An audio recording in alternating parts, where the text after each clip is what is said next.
Mga kolits, wala tayo ng serpentina sa labas. Iinumin ko. Kasi silumpong na naman ako ng uric acid ko naman, oh. Yung kaliwang pa ako, halos di ko maapag kahapon.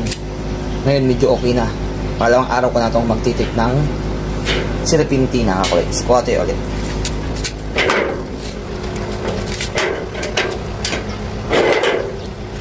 Ano, no?